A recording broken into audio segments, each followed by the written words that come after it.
ordering some food, turn on the news, hear some fool say the world is gonna end. Matthew Good is a Juno Award-winning rock musician who is a Canadian to his core, but known in other parts of the world as one fine music man. He has just recorded his 12th album called Lights of Endangered Species, which he feels is the best record he's ever made. It is my pleasure to welcome Matthew Good back to Studio 4 to tell us more. Hi. Good morning.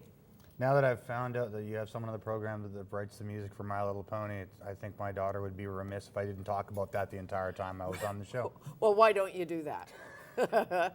Why not? Maybe if you're really nice to Daniel, he'll give you a copy or Exactly. something. Yeah, no, she has all the My Little Pony movies. So. She does? Yeah. You know, I confess, I've never seen My Little Pony. Wow. I guess you have. I hadn't either until, unfortunately children change things. I don't really listen to Miley Cyrus on a routine basis, but unfortunately because my daughter does, now I do too. So. Now you do. Well, that's all good. And your daughter apparently sings on this new album.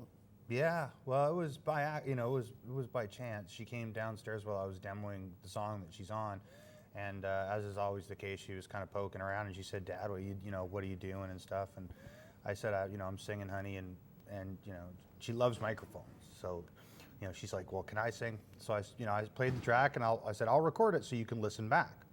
So I just put the headphones on her, and I handed her the microphone, and she just for the entirety of the song, or pretty much most of it. She, kind of la-la-la'd here and there, and then she started talking to me. But she couldn't hear herself, so she was yelling. And then, of course, that was no longer, could no longer hold her attention. So she went back upstairs. And I played it back, and to my surprise, there was one bit right off the top that was just absolutely perfect, which is what I used in the song. So. How old is she? She was 3 at the time. Oh, 3. Yeah, she's 4 now, but she has a name, I'm sure. Avery. Did she get a credit? Of course she got a credit. Well, let's hope. Yeah, of course she got a credit, yeah. So I read that you said this is the best record you've made so far. True? Well, don't we all have to say that every time we release an album? Well, you should. No artist gets it right ever in their entire life, which is why we continue to make art. But it's a realization of an idea that me and Warren Livesey, who produced the record, had in England about almost 15 years ago now. We had a conversation one day when we were walking from his house to a little town called Kingston, which is a suburb of London, and we talked about making a record, and we talked about a lot of our influences and the bands that really hadn't gotten their due and that sort of thing. And we said, one day we're going to make a record just kind of like with no restrictions, and we're just going to go in and we're going to do it, and and just damn everything else. And a lot of things got in the way over the years, and we never really ended up there. Not to say that, over the years I didn't artistically do what I wanted to do, because I did. I was influenced at those times artistically to do what I had to do. Sure. But having written the last 2 records, which were very much closing chapters, I found myself kind of, okay, what do I do now? And I had written Set Me on Fire, which is on the album, and I said to him backstage after a show here in Vancouver on the last tour, I said, I got this song, and I think it might be the first song of that thing we talked about all those years ago. And it turned out, that became the kind of core principle behind the entire recording. So 15 years later. Yeah. It's late but divine. There you go. Like our drag queens, So, horns. Had you ever written for horns before? Because there's a little French horn in here, and yeah, there's a whole horn arrangement. A trombone or 2. Yeah, well, we used basically a standard horn section. Trumpet, trombone, sax. We added French horn in because him and I both agreed. Gil Evans used that accompaniment or that arrangement on Sketches of Spain and Miles Davis. Right. It was kind of revolutionary at the time. Yes. And we really liked how that, who doesn't like that record anyway, but so we added that in as far as the arrangement of the horns was concerned. But writing horns for me was actually it wasn't difficult. I've been listening to big band and jazz my whole life. My father has all the original Glenn Miller Army Air Force albums, still in the boxes. Really? Yeah. on the vinyl. Yeah, so there, you know, when we were kids, we listened to that, and I was always struck by the end of "Keep the Customer Satisfied" by Simon and Garfunkel. You know, it goes nuts, the horn arrangement there at the end of that song, and so it's something I've always wanted to kind of do. I mean, I guess given, you know, what I'd written in the past, it didn't lend itself to it, but there was a lot of open space on this album, and it was something that started in one song to, you know, creep in, and it could be exploited, and then by the end of the writing process with something like Zero Orchestra, that was just the whole basis of the song. Zero Orchestra. That's not like the world's worst orchestra. No. That is Zero Orchestra. In hell we will all burn brightly. Yeah, well, it's actually the lyrics are a commentary on kind of how the housing market just completely collapsed in the United States. And you know, I mean, one of my best friends lives in Las Vegas, and in the suburbs of Las Vegas, and I had lived. One of our other friends lived next door to him, but he lives in Edmonton, so his family was only ever down there for about a month out of the year. So he let me live in his house for a couple months. So right next door to my friend. Right. And big, huge, beautiful house, pool, the whole thing. And I think when it all kind of went to crap, they were saying that there were houses across the street from them that people had paid like in excess of $700,000 for. They were being sold for $4.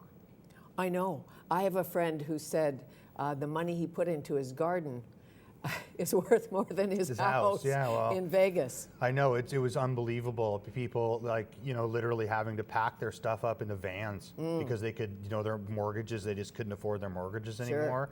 And you know, and the fact, I think that still to this day, well, no one's been held to account for it.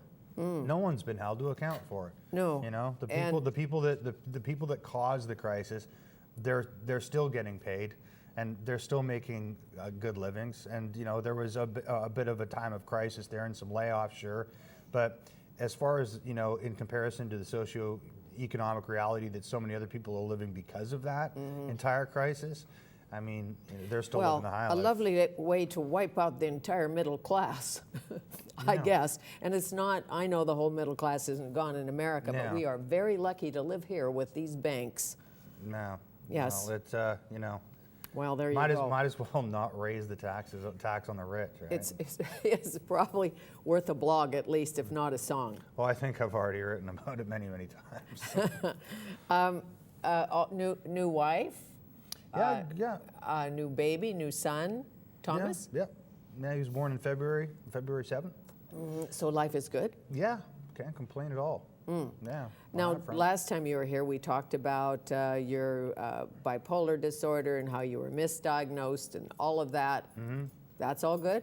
Oh yeah, that's fine. I mean, you know, once there is the diagnosis, because it's a genealogical disorder, as you know, right? I mean, know. You have it your whole. Someone in the family. Yeah, you have it your whole life, which means someone in your family besides, you know, those in your generation, someone else had it. Probably someone else in another branch of the family had it, right? And so once I could find that connection and the rest of it, your whole life falls into place, right? You're like, well, that's why I was this way at 21, and right. It usually takes some kind of traumatic occurrence in your 30s primarily for it to come out in a lot of people. Mine was my divorce, so you know that was sort of the trigger, and also it's very common for people that are a little bit older that no matter how they cycle, whether it's fast or slow, right, they'll start to experience what's called dysphoric mania, which is a combination of the two states at one time, which is not pleasant. Great. And that usually leads them to one of two conclusions. You know, one being not pleasant. So one being gone. Yeah, exactly. So, you know, after I got that done and got on the proper medication, you know, it was for me. It was just fantastic. How is it different for you to tap your deep creativity and right now when you are level as any of us ever get? It can't be. Yeah. It doesn't affect me at all. It doesn't. No. You know, the thing about it is because that's a fear, as you know. Oh, I know. A lot of people, a lot of artists that get get extremely concerned that it will affect them. Actually, someone asked me that the other day, and with regards to themselves, and I said, you know, the reality is that so many people go on medication and they start it and they see adverse effects in the first 2 months, which is, you know, those are the 2 months you have to ride out. It's just 2 months of your life. We're not talking about 10 years here. We're talking about 4 months, right? You just ride that out. You have to reach an equilibrium with medication before you can really understand what it's going to do to you. And that can take a while. You have to realize it's an illness you're dealing with. I mean, if you were a diabetic, would you just go, you know, insulin's not for me, I'm not going to take it, right?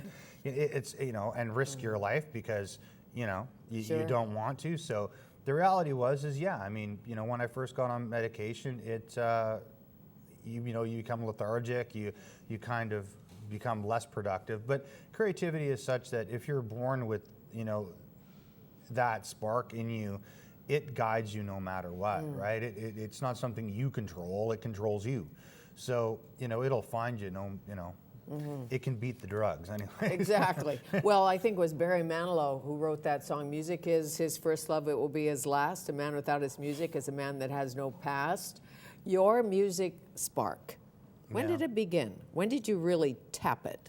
How old? Oh, I mean, I didn't learn, well, it's kind of a difficult thing to say because I was kind of forced. Well, not forced, I'm not going to say that because my mom's such a huge... Let's call your mother. My mom's a huge fan of yours and she's going to watch this and I'm going to get in trouble.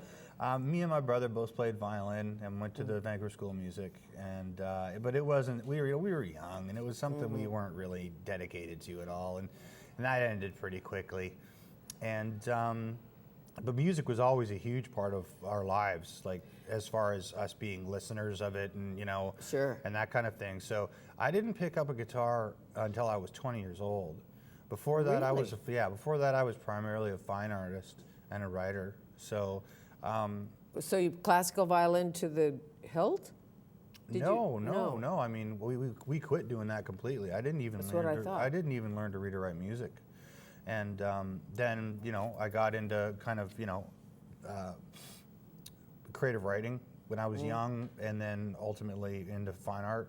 And then when I was 20, I started to learn how to play guitar, and I started writing songs. Really? And that just went from there. So there's a channel you tune to. Yeah, I just didn't know it was there is pretty much it. So that's amazing. But you play a pretty good guitar for starting when you're 20. Nah, I guess. And bass and piano and... Yeah, I self-taught myself everything I know how to play. The thing about piano with me is funny is that I don't know how to play piano, even though if you listen to the record, you'd think I do. But what happens is I hear something I hear it in my head. So I'll teach myself how to play it, like from what I hear. Right. And so I can play the parts, and then I'll record the parts. And then when I went back into the studio to do it for real on a real piano, instead of at home on like a keyboard, right? I had to like sit there with my laptop and listen back to just the piano parts and then figure them completely out again and then play them again. And another thing too is of course when you're at home and you're writing piano on a digital keyboard that's just connected to your computer, there's no pedaling involved, right? For sustain and for cutting that off. So I had to basically, while I was doing this record, learn the art of actually pedaling a piano. Like I have no idea how to do it. No idea. Which is the loud pedal and which is the soft pedal? Well, yeah, to kill, sustain, just, you know, the rest of it, I had to learn how to do it. I actually do it incorrectly. I do it on the beat, which is not how you're supposed to do it, but I had to teach myself how to do that while recording the piano on the record, and there's some kind of difficult piano on there, so yeah. So it's a gift. It's a big gift you have. But melody, chords, lyric, is that how you do it? Melody? On this record, no. I'd come up with like piano first, and then I would work on, say, a horn arrangement with something, and then maybe the lyrics would be interjected with melody, and it happens in all different sorts of ways. Well, interesting process. I have a beat laboratory in my basement. I bet you do. Matthew Frederick, Robert Good. We will return.